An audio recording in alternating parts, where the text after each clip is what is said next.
You silly thing. You silly. Thank you for letting me have my seat back. I appreciate that.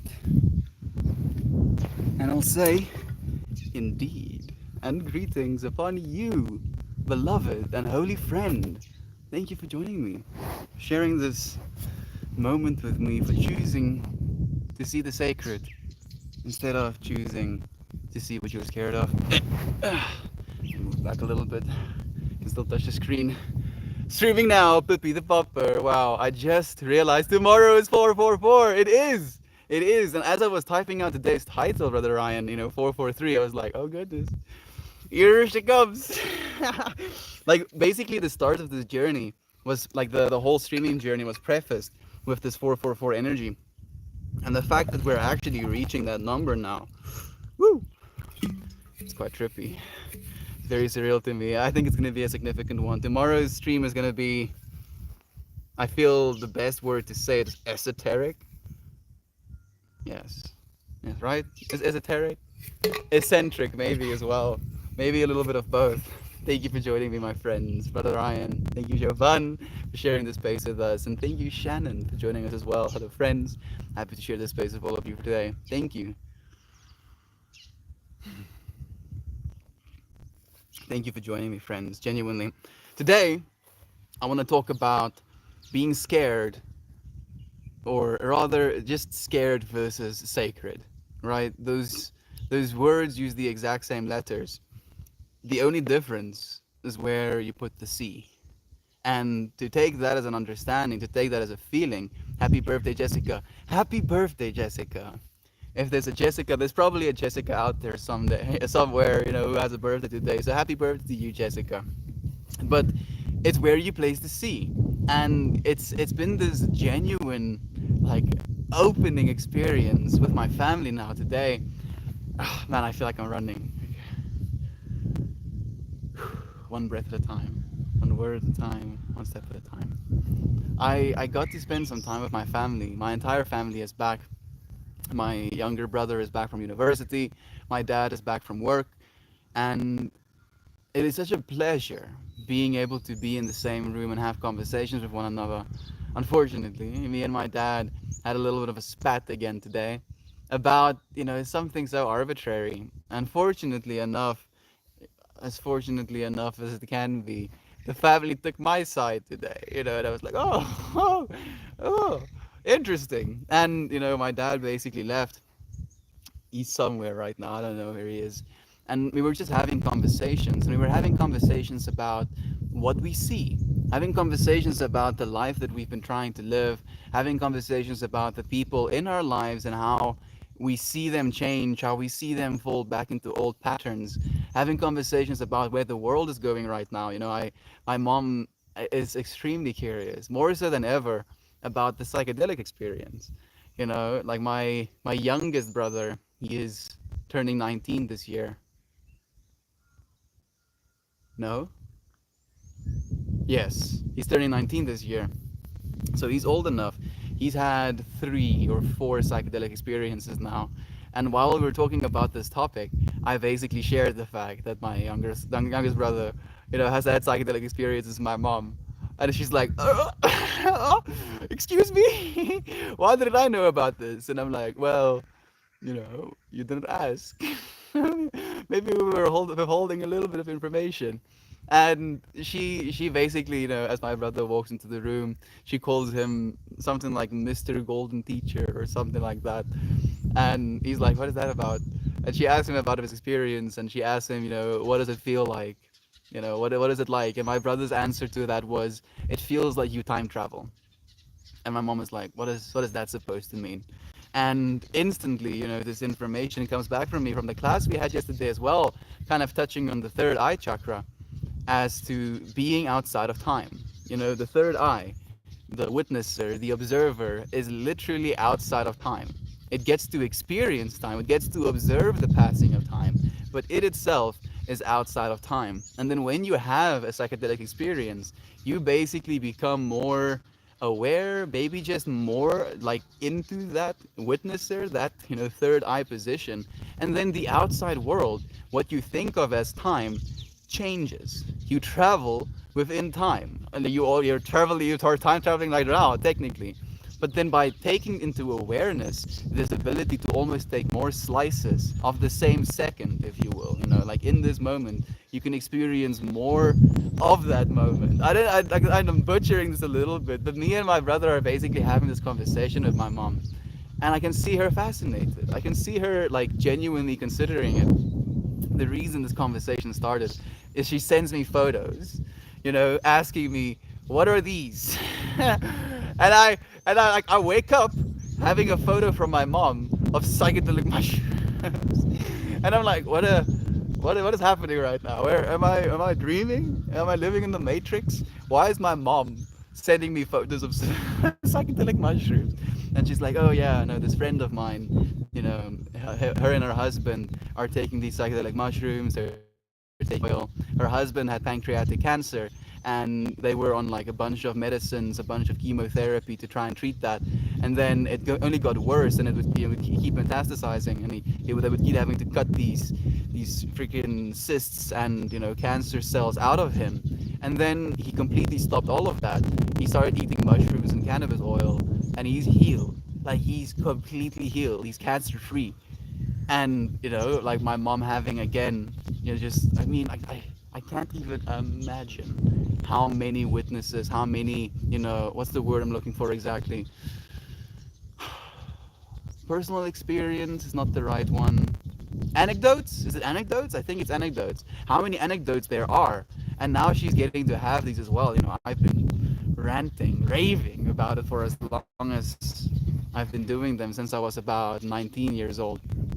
And now seeing her open up to this understanding, to this feeling as well, having this conversation, having conversations about friends of my brother, for example. And I remember sharing, a little bit of the story I was living about that friend my brother had. He was like during the riots and looting here in South Africa. He was living into fear, like completely living into that fear of the experience he was going through, and it pushed him to get himself a weapon. And he already has a 9 mil, and he carries it on him, but he wanted an AR-15 or something like that. And I'm like, but why do you want an AR-15? And it basically boiled down to an AR-15 can kill multiple people pretty quickly. And and I was like devastated that I was having this conversation with someone, not wanting to have that conversation with someone, if you will. And basically since then, he found this girlfriend. He found a new group of friends at the university he's studying. This group of friends introduced him to psychedelic mushrooms as well. And then with this whole process, he's a different person. He's literally a different person. He's no longer living into fear.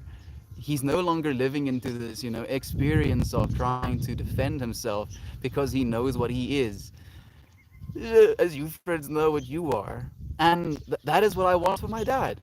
And it's so funny to me. It's so funny to me that there is this experience of, like, I feel, this is obviously my perspective, and it's completely biased. So, take what I'm saying with like the whole Himalayan salt mountain. But I feel like I'm a brother Bear. It's my 50th birthday. I'm 50. Woo! Happy birthday, brother Bear Dan. Happy birthday. A big 5-0. Dude, you're in your quarter life crisis, man. Goodness, how do you feel? You're gonna live until at least 200 years. How do you feel about being 50, brother Bear? Mm. So I feel, within this understanding of the psilocybin mushroom, I think of it as something that is sacred. I think of it as something that has helped me completely melt away my belief system of I want to die. And after having that belief system melted away, the new one that took its place is I'm happy to be alive. And it's literally this opposite that happened inside of me. But my dad is terrified. I can see that he's scared of having this experience.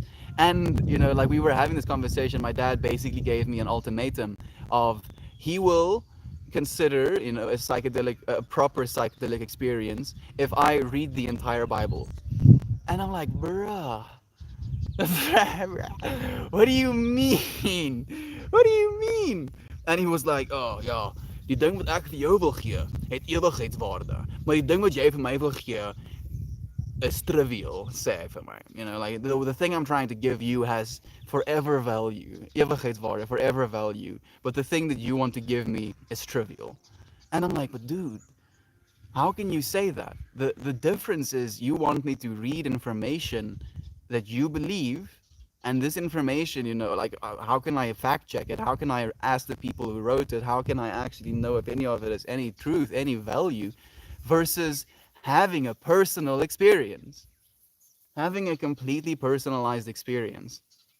And you know, like that, basically after having that conversation, it led into having this conversation with my parents.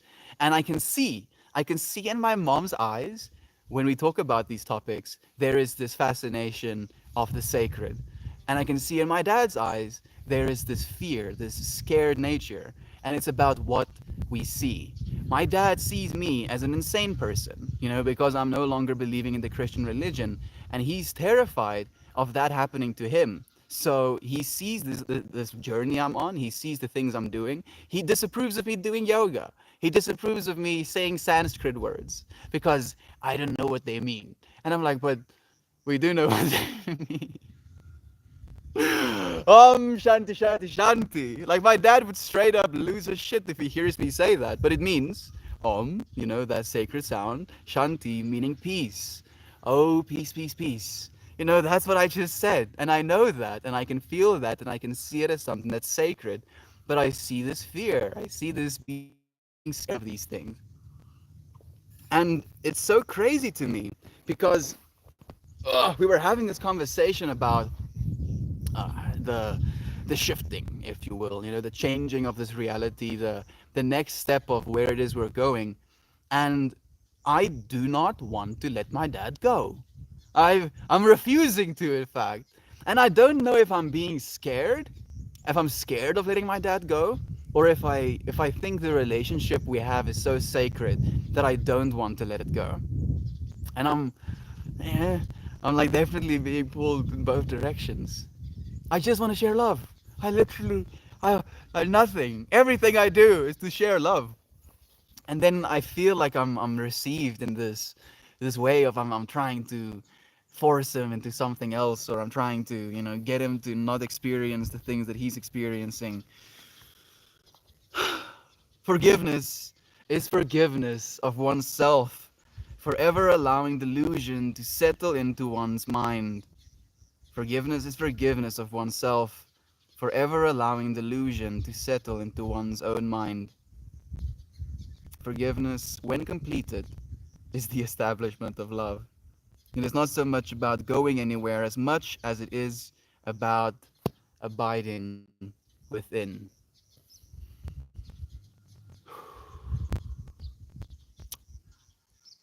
Man, I'm so full of shit. Oh goodness, I'm so full of nonsense. And I know, well, we all are, you know, at some point, in some way, in some capacity. I just want to be understood, right? As we all do. I don't want there to be separation between me and my pops. I love him to bits. And I feel like he's suffering in some ways, in a lot of ways. And I can see this resistance he has to opening up, this resistance he has to seeing the world in the way that I do. You know, one of the biggest things that he fights me on is my use of the word infinity. He refuses, like genuinely, like kicks and screams against the understanding, or at least my understanding, that we are infinite beings. And he's like, how are you an infinite being? Here you are. You know, infinity means it goes on forever. And I'm like, yeah. You know, if I close my eyes and I just sit, if I plug my ears, if I, you know, like I could have gone even more visceral, if I take away all of my senses, there I am, still experiencing the fullness of experience. And then I can add my sight. And then I get to experience the fullness of this experience. And I can add my sound, and I can add taste, and I can add smell. And these are like, I believe, larger and larger and larger infinities, our capacity to feel. And it's like, no, there's only one infinity. And I'm like, but there are sets of infinity contained within a larger infinity. And he's like, no, it's impossible.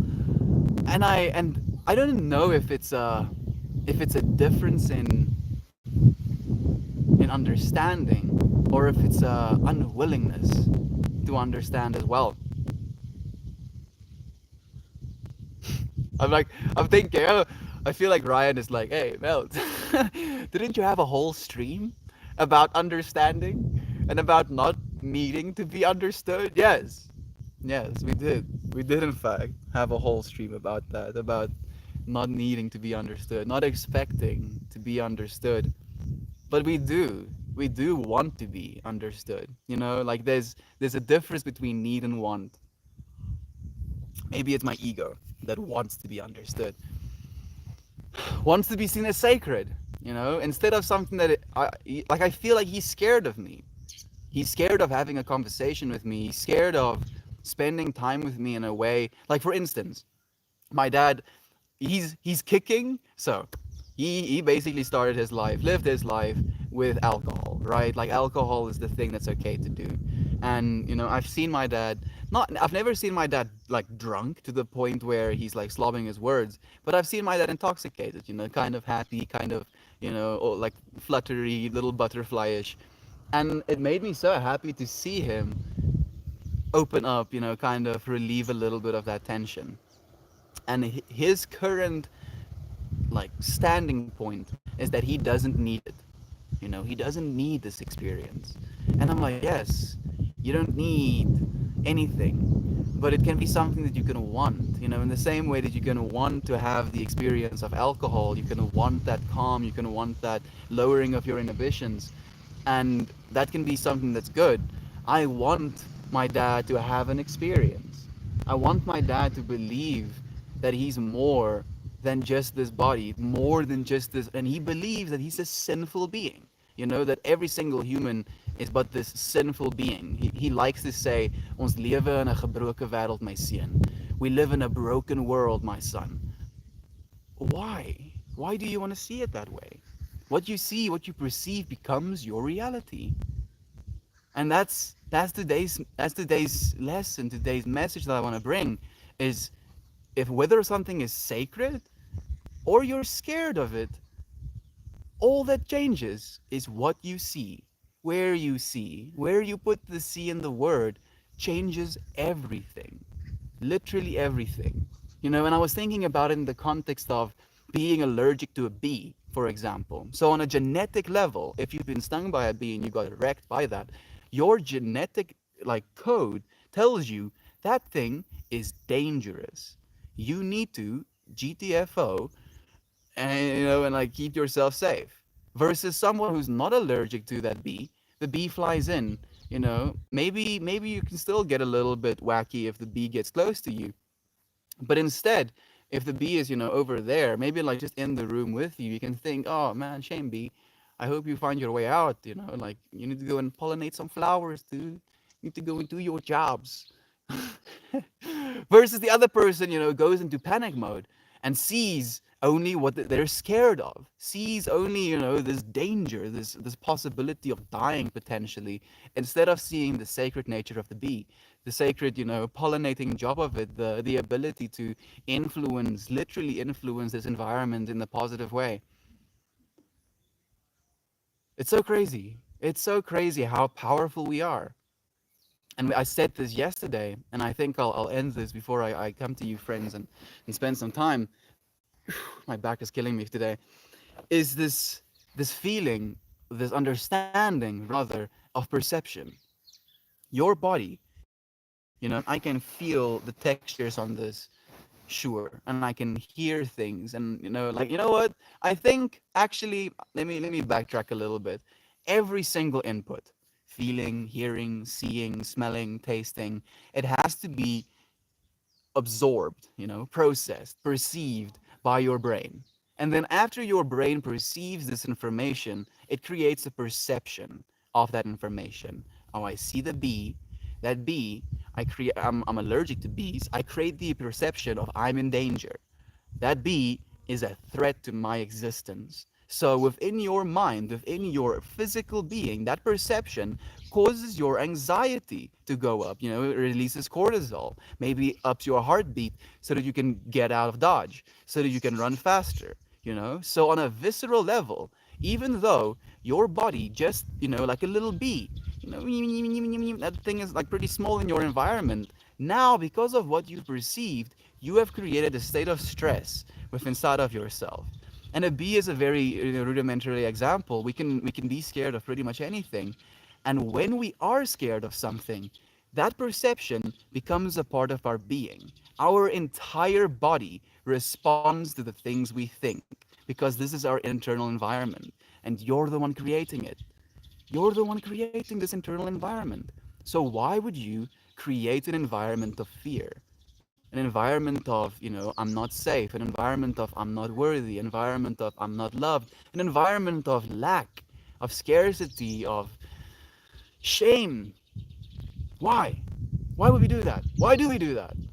And I feel like it's programmed in some ways, like this world we're living in. Scared, shameful, guilt-ridden people are more willing to, conform. They're more willing to ask for a help from a source of, the government, for example. Oh, take over for us. Like we have no idea what we're supposed to be doing. I'm so shameful. I'm so guilty of so many of these things. I could never. I'm never worthy of, leading a good life. So you better provide that for me or whatever. And then the opposite of it is us living in this abundance mindset. This mindset of if there's more people showing up to the party, instead of cutting the pie thinner, we make more pies. This understanding that there is enough resources for every single person on this planet. This understanding that we're all the sacred self. Every single one of us has this sacred self inside of us. And by seeing that, we can love one another from that.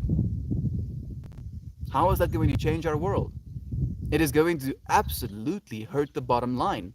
Because if you are okay, if you are safe with inside self, you don't need much. You need basic needs taken care of. You need food, you need shelter, you need hygiene. Do I need anything else? And then you gain contentment. You gain genuine contentment after those basic needs are taken care of. If you add layers to those basic needs, like, oh, I have security, I have a house, for example. You know what? I have a house, I have food, I have a bed to sleep in, I have clothes to wear, etc. Now you gain 10x the amount of money. So you get 10x house, 10x food, 10x clothing, 10x bed quality or whatever. Do you really believe? And I know your friends know. Do you really believe you're gonna get 10x happier? No. And in fact, you're maybe going to expect that to happen, and then upon it not happening, that can cause you even more turmoil because you were again expecting something from your external environment that is already within you.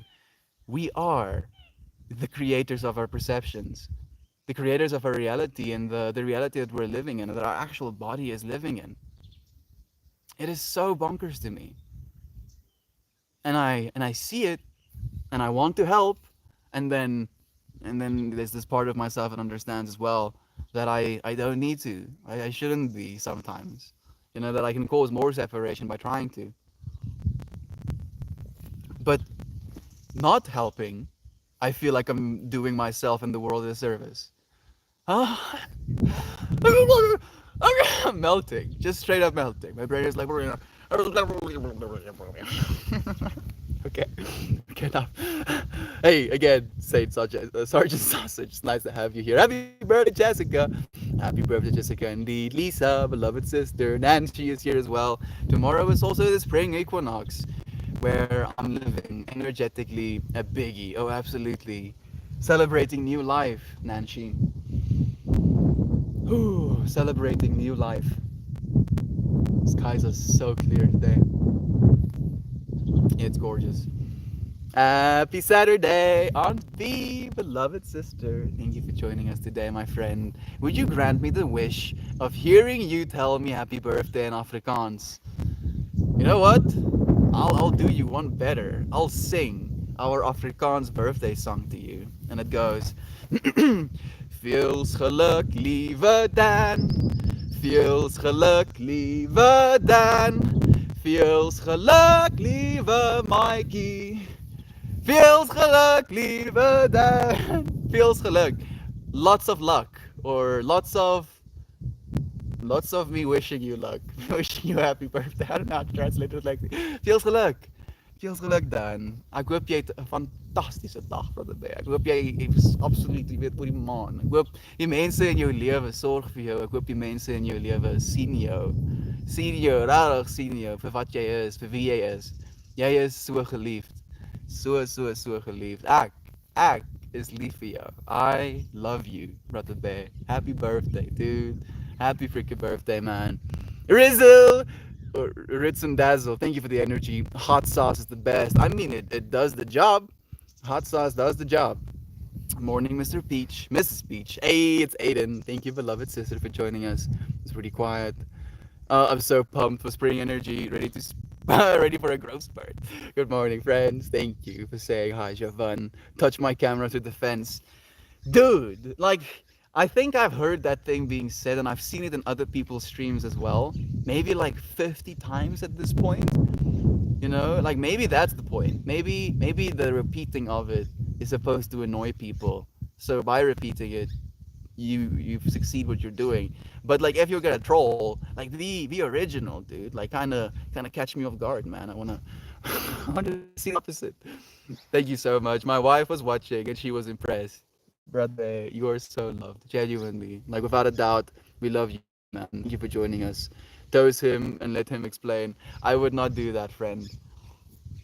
Dosing my dad, like unfortunately, I'm a little bit woo woo in the whole mindset of spirituality, and if I force him into something, and I believe it can be a very spiritual experience, I am going to have to take responsibility on a spiritual level for what's going to happen to him. And I'm not sure that I'm not unwilling to do that, but I don't believe that the benefits that could be had will be had if I dose him. Let me say it in that way. Like I believe, again, it can be something that is absolutely sacred, but in poisoning my dad, dosing him, it can only create something that he might be scared of. And I wouldn't allow myself to do that. I wouldn't want him to go through something like that either. Part of me feels like your dad is so heavily indoctrinated that he'll never come around. His entire life has brought him to these beliefs, but I've seen my own conservative parents turn into a very open-minded person. It's taken years though. It has been taking years for me as well, Ninja Peach. I just want to share love. There's nothing else. There's nothing else that I feel is worthy of being shared as love is worthy of being shared. And I genuinely believe that this thing that I'm trying to share with him, only good can come of it.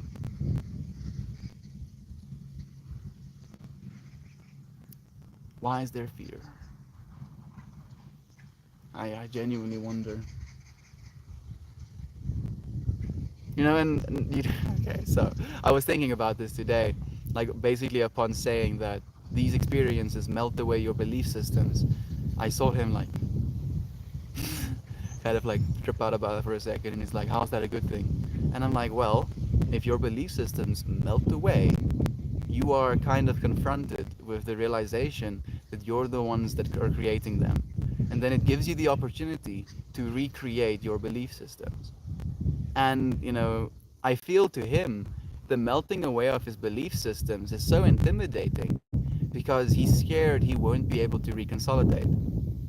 He won't be able to get that belief system back, and probably he won't be able to. And as you're saying, the indoctrination, he's lived in mindset for so long that living somewhere, living else, like what's the word I'm trying to say? Living not elsewhere, living in a different way might not be something that he's comfortable with. And he's climbing his own mountain, and I know that. I do know that. But I can see him in so many ways being in this fear mindset as well. Fear, guilt. I don't want him to be in that. It's the last thing that I want. I remember myself being in that mindset for so long. for so freaking long.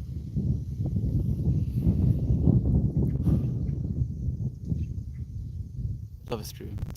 Love is true. It really is. I just want to share love. Oh, Pepe, want me to throw this thing for you? Oh, choo. You're right, Eden. That's exactly as my whole family is in this way. So many families are. That's the thing as well, Lisa. They never thought to question or examine what their ancestors buried in their minds. And we had a conversation about that, interestingly enough, Lisa, where, my dad was like, oh, you don't understand what it's like to be a Christian because you've never been a Christian. And I was like, but I was. And he was like, oh, were you? You were never baptized, he says to me.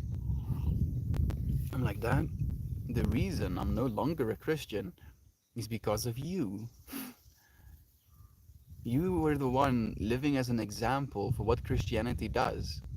To the way that you treat us as a family, to the way you treat yourself as a person, to the belief system you have about this world. And upon seeing the way that you see the world, I had this realization that I cannot continue seeing the world that way. Seeing the world as a broken place. Oh, ons lewe in 'n gebroke wêreld, my seun. We live in a broken world, my son. No, we don't. There are parts of this experience that might be seen as broken, but it's a part of the infinity. It's a part of the perspective. Good morning, Brother Isaac. Brother Isaac, I can't stay long getting ready to leave for the wedding shower. Just wanted to come in and say hi to everyone. I love you all so much. Also, Melt, you were in a vivid dream of mine last night. We were in my apartment. My brother was doing something in the other room, and you were hanging out on the couch with a Rubik's Cube. Yes, probably just turning the Rubik's Cube. Oh, yes. I turned Rubik's Cube. And you're like, oh, you can solve Rubik's Cubes? And I was like, yes. It just takes me some time. If it has to take me into infinity with me turning the Rubik's Cube. Thank you, brother. If anything, I take that as an analogy for me just trying to problem solve. Like that's like the hero's journey, right? Oh, there's this thing, this person, and then this thing happens, and then all of the things they knew about how to control themselves, how to behave, how to process information, it falls apart. And this problem is so daunting, and then they fall into the abyss, and then from the abyss they rise up again, gaining information, and then they share that information with their community. And we're just like going through that loop, me trying to solve problems even though there is none. There's no problems. There's none. I just, maybe if anything, I'm trying to figure out how to be a good human being, figure out how to be present, figure out how to love myself and love others, figure out how much I'm supposed to be doing, how much I'm supposed to try, how hard I'm supposed to be pushing, and allowing us, to hear these words together, seeing you friends, give back information to me. We can grow together. I plopped down next to you and started to chat. No idea why we talked about this, but I asked you about the flooding in your basement. You told me you were doing a water experiment and broke nature, causing lots of flooding all over. You told me you can alter the laws of nature and cause problems, and I woke up. It was nice hanging out though. Although, all right, you guys. Oh, Isaac. Oh, dude. Like, I'm taking your words in, but I'm not going to share what I'm thinking right now. Maybe send me a DM, dude. That's a little bit trippy. Oh goodness. You know. Oh no! Stop. That is trippy, dude. That is some crazy information. Dreams. Oh man. Stop manifesting. Don't stop manifesting, Isaac. Thank you for sharing that with me, brother Bear. Genuinely. Hey, Elvin is joining us saying, do you really think he would change? Do you think you would change to his way of thinking? You've got a tie. You got a tie game here, dude. He doesn't have to think like you to love him. Mutual respect. You're completely right on that, Elvin. Thank you, brother Bay. That's the understanding I have in my heart as well. And I appreciate you for showing it to me again. I need to be reminded. Absolutely. You're so right. You're completely right. I don't know if I want him to to change. That's not what I want him to do. I just want him to see, and that's what this whole stream is about. It's about what you see. If you're scared or if you see the sacred, all that changes is what you see. And he doesn't have to change. He can still be himself. He still will be himself. But if I can change what he sees to see something that is beautiful, to see something that is expansive, then he has the ability to change. Not himself necessarily, but to change this external environment that he's experiencing. To see one that is sacred and see instead of seeing one that he's scared of. You're right. Dude, I'm really battling. Alvin, you are right. I have so much respect for him. That's the thing as well. If I didn't have any respect for him, I'd be like, oh wait, you live your life, dude. Do your own thing. But it's because I have this extreme amount of respect and love for my dad that I want to share this with him. It's crazy to me as well because like we live this human experience and we have all of this access to perspective and experiences in and of themselves. And then there is this experience that you can have as a human being, one that is so expansive, one that shows you a different way of seeing the world. And I believe it's a part of why we're here. Being able to have experience, whatever it is, be it, having sex, be it starting a family, be it eating food, be it, exercising and taking care of yourself, be it living a full life, having conversations with people that you love. These are experiences that we're allowed to have in this life. And these psychedelics are but experience. It's again with this understanding of infinity in my mindset. I want him to be a more expansive being, and I don't know if it's selfish. Am I being selfish? Am I being selfish for wanting him to be a more expansive being? Do I think our relationship will improve? Absolutely. I do believe that.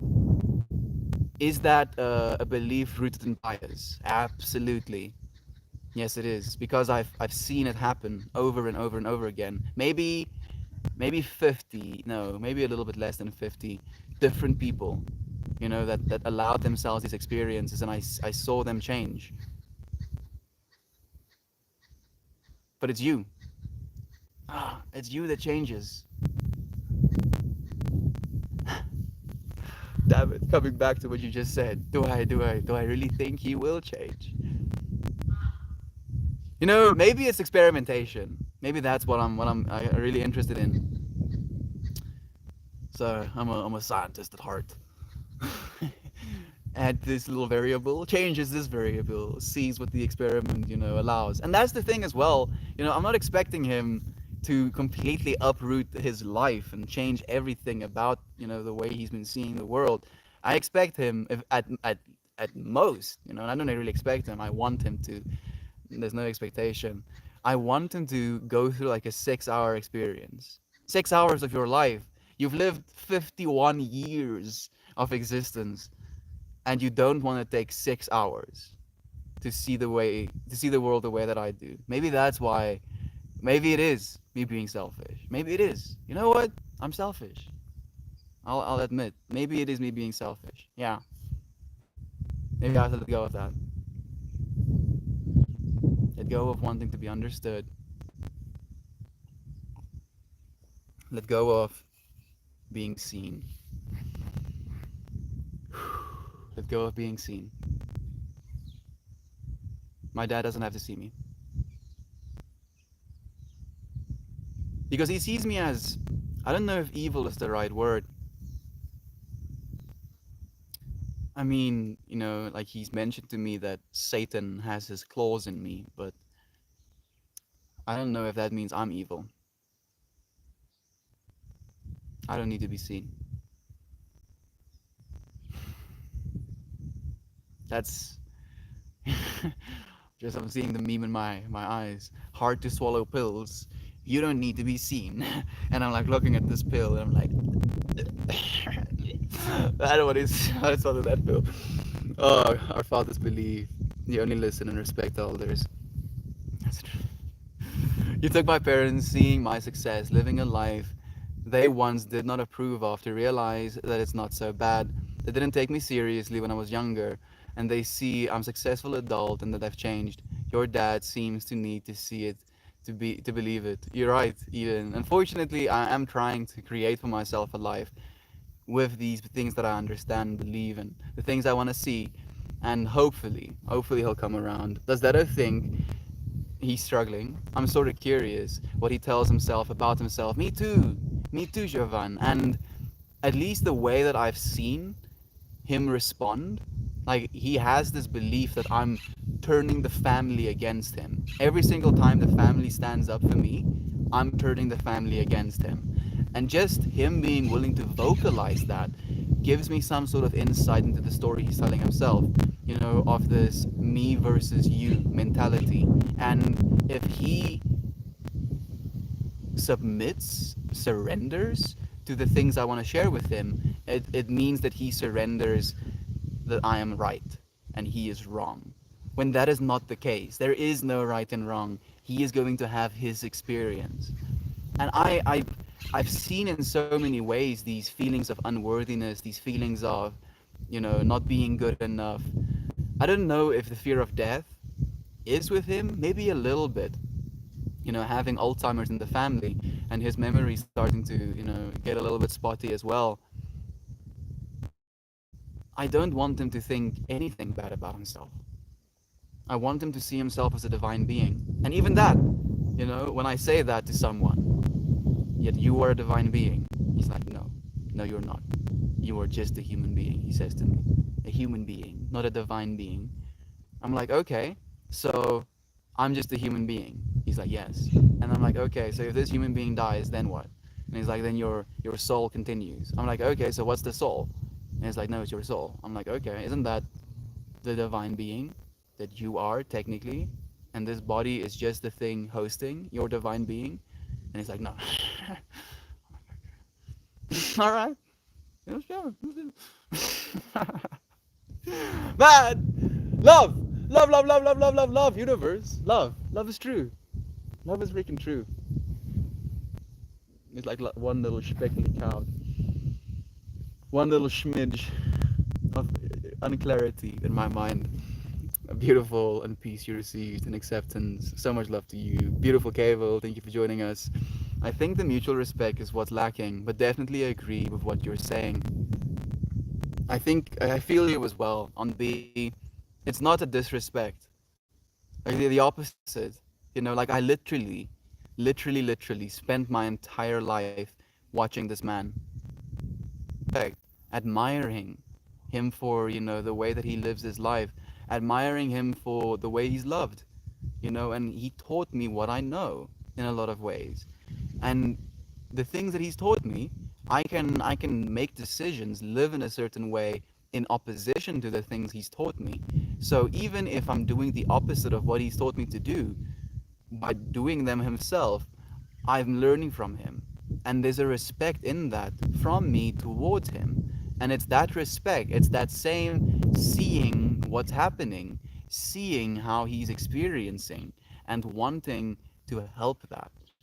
Like I believe it's even more so being respectful. Like I imagine. So in his world, living in South Africa, he grew up believing that these things are from the devil.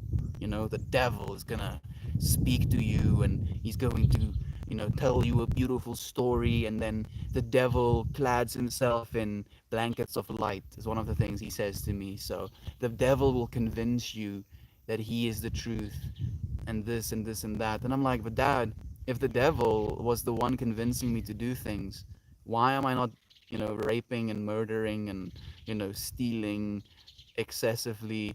Why am I not doing these things? And he's like, oh no, the devil has smart plans, he does it in a different way. Like there's, again, it's separation. I believe both the angel and the devil is you. You have the capacity, if you use your star upside down, to rape and murder and steal. Yeah, you can do it. You can if you wanted to. But instead of doing that, you choose to share love, understanding, and compassion by using your star as a means of expressing love, using your experience as an opportunity to share that love. And it's your choice. It's your choice. You're the one doing it. It's not the devil. It's you. It's all you. It's only you. I was fine without their approval, but once I stopped seeking it and lived my own truths, they came around. I do that. I do that, at least. It's been like months since me and my father had this conversation, but it's. I'm still gonna try. I don't want to give up on him. And that's the feeling I have. Me not sharing this with him is me giving up, and I don't give up. I just don't. I cannot. Like it's not in my ability to give up on people. And I say that as I had this conversation with my brother today about a friend that refuses to, return my calls or return my messages. I'm not giving up on him either. I, like literally, like you scroll and you just see like date after date after date after date of me sending him messages and him just not even willing to reply to a single one of them. I don't want to give up. Maybe I should be more respectful and leave him be, give him his own space. I'm tripping out, yo. I don't know what to do. I'm so stupid. I know nothing. Uh, I admit, I know nothing. Absolutely zilch. You have little stuffies on you, peppy pips. I know nothing. All I know is that I know nothing. uh, uh, difficult to swallow pills. Mm.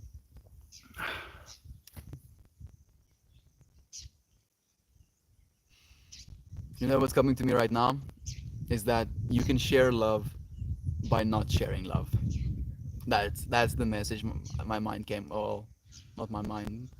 Unity, whatever, came up with. It's like you can share love without sharing love. Yeah, you sharing love is not sharing love. Okay, okay. So I'm gonna stop tripping out for a second. Heavy stuff today. I love it, brother Bay. I'm so passionate about this, dude. So freaking passionate about sharing this truth, not only with you friends, but with my dad as well. How can I not be passionate? How can I not get deep into it? I'm the fourth decade.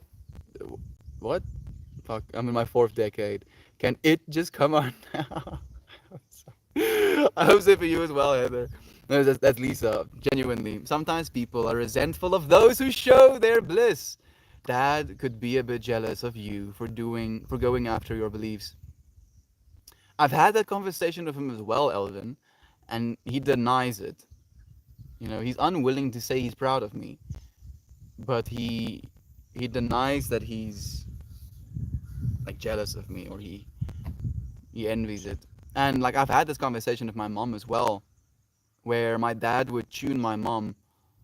Tune is something we say like tune someone, like you call them out if you will, about giving us like a packet of chips and an apple and a sandwich and a piece of dried meat in our lunch boxes when we were kids.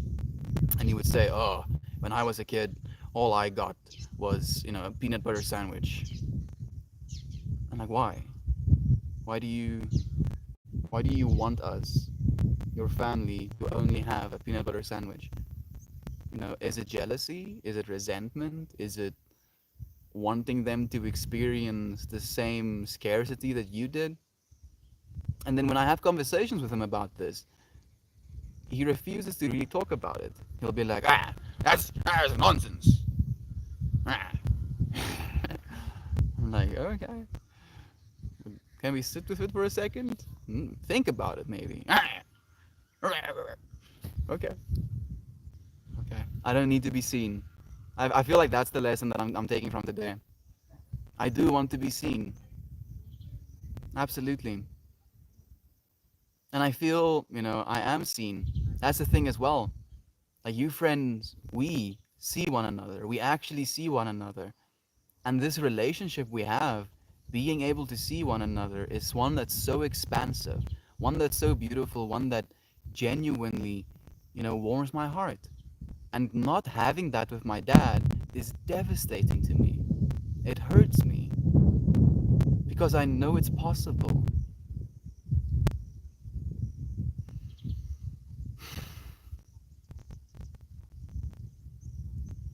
Awareness. Awareness. That's the joke.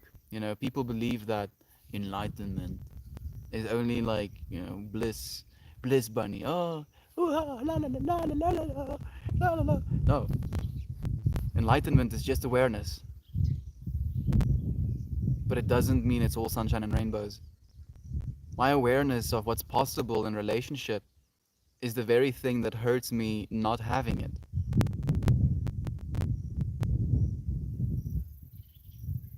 I don't need to be seen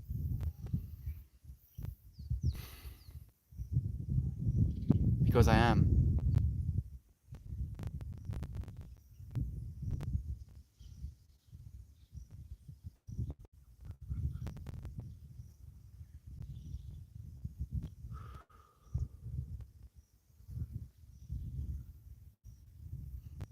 Michelle, I'm feeling a tiny bit defensive for your dad now. You see him too. Love him all as he is. Thank you, Michelle, for sharing that. I honor you in that, genuinely. I do see him. I do see him. And one of the things that he said to me today, upon me sharing that the reason I am in the way that I am is because of the things that he's done for me, and like I learned from him. And then I told me that I shouldn't thank him for the things that he's done if I'm going to connect it to the way that I believe and see the world. I shouldn't thank him for the things that he's done. And it made me so angry. This feeling of how dare you? How dare you tell me to not thank you? Damn it! I'll thank you extra. Oh goodness. I'm a warrior at heart. But I've chosen, I've tried to choose to be a warrior of light instead of a warrior of flesh. And it's like I can see darkness, Michelle, and I'm trying to fight that darkness. I don't need to be seen. I am seen.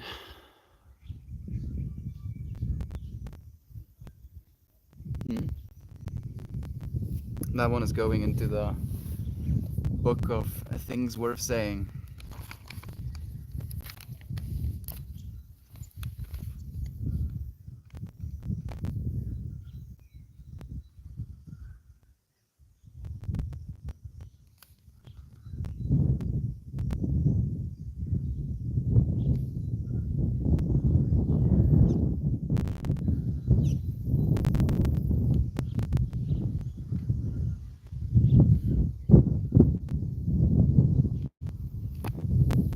You are seen, friends. I'm so sorry for not being able to see all of your comments today. I I was definitely ranting, straight up tripping out. I hope I hope this feeling, at least we were asking this question. We were talking about, oh goodness, about what we see, about what we see. And at least what I've tried to see today is that I don't need to be seen. Me as Meltmore, does not need to be seen because we are by one another, by the whole, by the little creatures around us, by our little animals, our pets, by the microorganisms on our skin. You are infinitely seen. You don't need to be seen. My parents don't see me. That sting won't go away, but being seen by all of you and all of my friends is more important. I see you as well, Natalie. I see you, Michelle. I see you, friends. I see you, Cable. I see you, Shell. I see you, favorite. I see you, want B. I see you, Shell. I see you, Eden. I see you, Servinia. Thank you, Amin, Daniel. Amandil favorite. I see you, friend. Can't see who you are, but I see you. Shadier, I see you, friend. Jovan, I see you, beloved sister. Ubi Mop, Ubi, Ubibi Pop, I see you, friend. I see you, Shannon. I see you, Natalie. Again, thank you for the wholesome hammer, my friend. I see you, Nancy. Again, I see you, Kevo. I see you, Banana Masters. I see you, Twisted Tea. I see you, Mel. I see you, Shannon. I see you, Twisted Tea again. I see you, friends.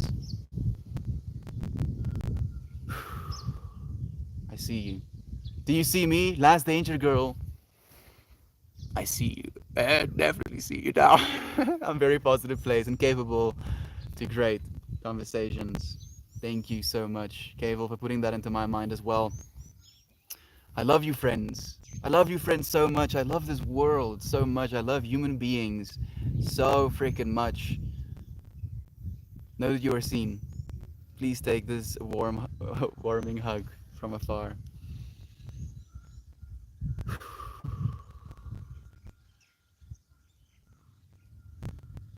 I see a nest, and instead of having eggs in it, the little cup of the nest had this glowing energy from it.